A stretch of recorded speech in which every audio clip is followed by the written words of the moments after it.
Salut l'équipe, c'est Thibaut, j'espère que vous allez bien. Très content de vous retrouver pour cette nouvelle vidéo avec deux bonnes nouvelles du jour. Déjà, Paul Pogba va redevenir un joueur de football, ça c'est quand même assez incroyable à dire. Et puis en plus, on va le voir évoluer sur les terrains de Ligue 1 la saison prochaine. C'est l'équipe qui a annoncé qu'il avait trouvé un accord avec Monaco. Et donc, il va s'engager pour 2 ans avec l'ASM. Et installez-vous confortablement dans le coin du foot. Aujourd'hui, on fait le point sur ce nouveau transfert et surtout cette nouvelle recrue de prestige pour l'ASM. Et on va essayer de voir un peu ce que ça pourrait donner et surtout quels vont être les avantages ou les potentiels risques de l'arrivée prochaine de Pogba en principauté. Allez, c'est parti.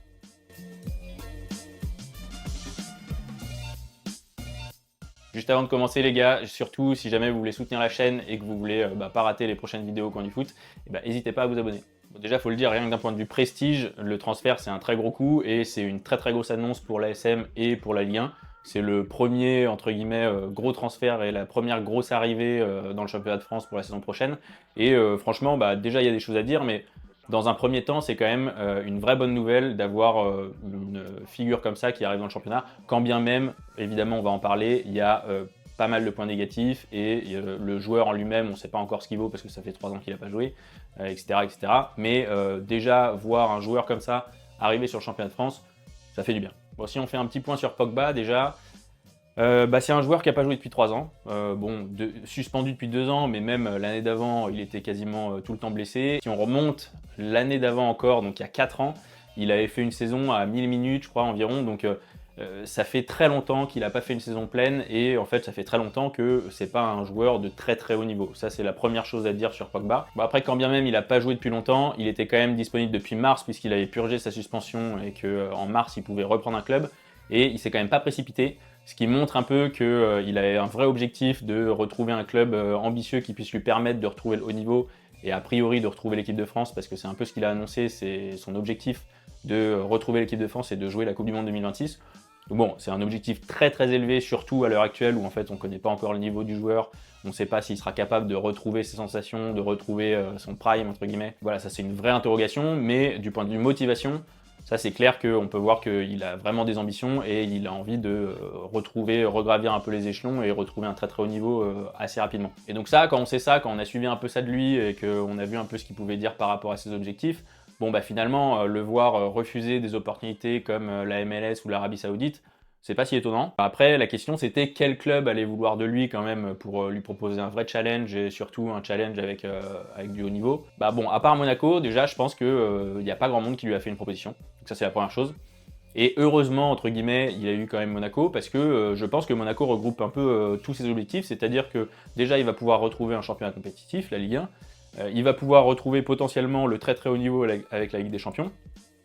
Et surtout, voilà, un club important en Ligue 1 qui est en Ligue des Champions. On sait aussi que pour Didier Deschamps, c'est très important.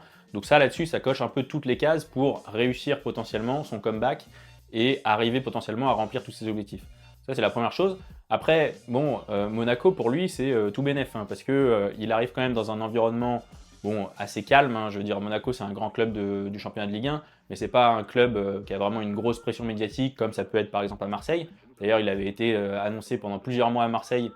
Je pense que c'est une bonne chose qu'il ne lui soit pas allé, parce qu'il aurait eu la pression directement de la performance dès les premières semaines, premiers mois là-bas. Alors que là, à Monaco, je pense qu'il a plus le temps de se refaire, de retrouver sa forme et de s'intégrer dans l'équipe tranquillement, sans qu'il y ait vraiment une pression médiatique monstre autour de ça, quand bien même c'est Pogba, donc évidemment on parlera de lui quand même.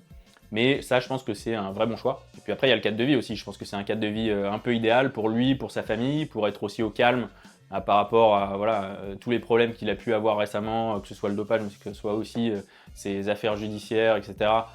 Je pense que c'est quand même un environnement dans lequel il va pouvoir se poser un peu et retrouver une certaine sérénité pour forcément développer des performances sportives autour de ça. Donc ça là-dessus, je pense que c'est un vrai bon choix. Bon, en même temps, c'est ce que je viens de dire, je pense qu'il n'avait pas 36 options non plus, mais qu'il y a un club comme Monaco qui soit quand même en Ligue des Champions, qui soit très compétitif en Ligue 1, etc., qui arrive à lui faire confiance à ce moment-là de sa carrière, après tout ce qui lui est arrivé sur ces dernières années, je trouve que déjà c'est une vraie marque de confiance pour Monaco, et puis pour lui c'est une vraie opportunité. Donc ça c'est super intéressant. Et puis après pour Monaco, je pense que c'est tout bénef aussi, parce que finalement il signe un joueur de prestige qui ramène beaucoup de lumière sur un club qui en manque quand même régulièrement dans la saison. Donc ça c'est hyper intéressant, d'un point de vue médiatique, d'un point de vue communication, marketing, etc. évidemment c'est super intéressant pour le club.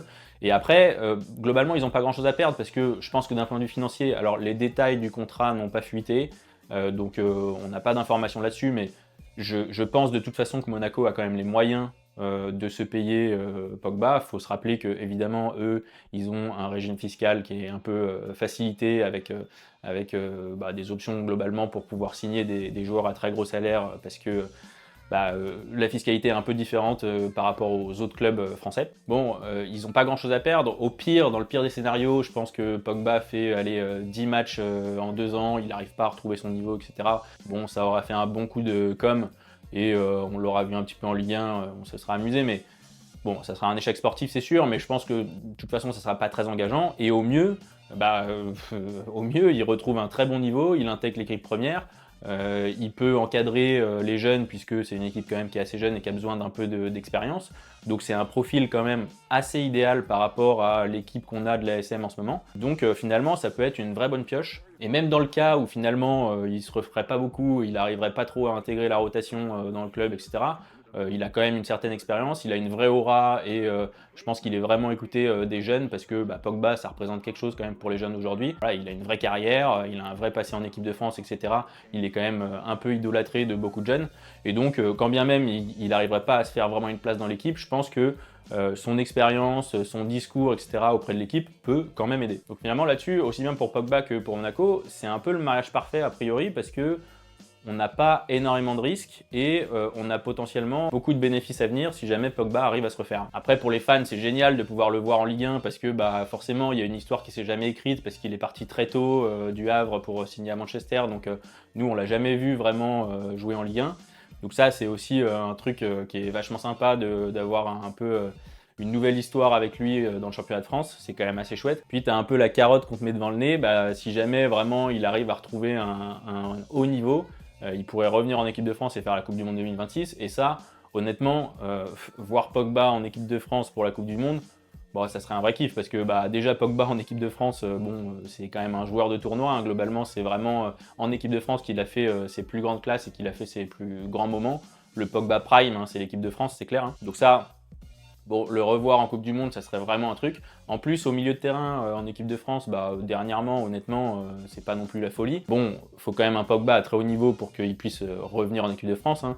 Bon, c'est pas Tolisso, donc évidemment, je pense qu'il aura une place plus facilement accessible auprès de Didier Deschamps que Tolisso, là, par exemple, qui avait fait une très grosse saison, qui n'est pas revenu en équipe de France. Mais je pense qu'il y a quand même la place pour lui d'intégrer cette équipe de France et d'intégrer surtout ce milieu de terrain qui, depuis quelques années, n'est pas non plus incroyable et c'est un peu le point faible de l'équipe. Donc je pense que Deschamps va suivre ça de près parce que ça pourrait être une solution pour lui pour l'an prochain. Et après, il y a un autre truc sur ce transfert quand même, c'est forcément auprès de la Ligue 1.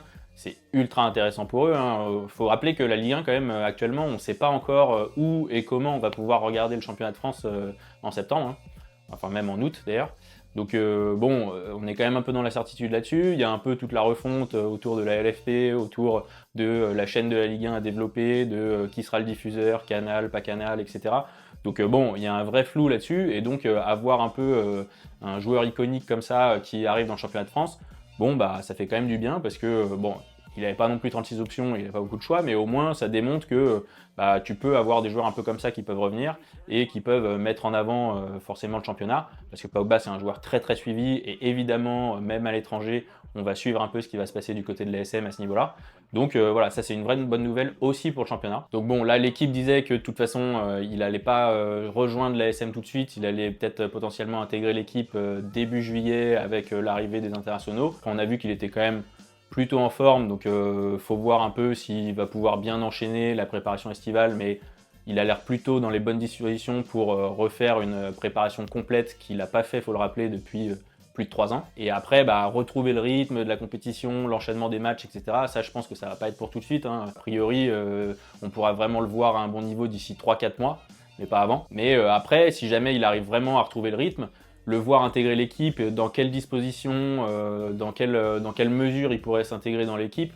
Bon, là, au milieu de terrain, on a quand même Zakaria et Camara qui faisaient vraiment bien le taf. Donc, de toute façon, voilà, ça ne sera pas urgent, c'est ce que je disais tout à l'heure, parce que voilà, quand bien même il arriverait d'ici 4 mois, je pense que le milieu de Monaco peut largement faire l'affaire en l'état. Et après, je pense qu'il pourrait tout à fait intégrer cette équipe d'un point de vue expérience et d'un point de vue accompagnement de cette équipe qui est quand même assez jeune quand tu regardes l'effectif, je pense que c'est vraiment une bonne pioche. Ouais. À condition évidemment qu'il ne se répète pas, ça c'est quand même la vraie interrogation là-dessus. Bon, on est plein d'espoir, hein, évidemment. Pogba, je pense que la plupart des Français espèrent vraiment le revoir à très haut niveau. Mais bon, il ne faut pas oublier que même avant sa suspension et même avant ses problèmes extrasportifs, il était quand même très régulièrement blessé, il ne faisait pas des saisons vraiment très complètes.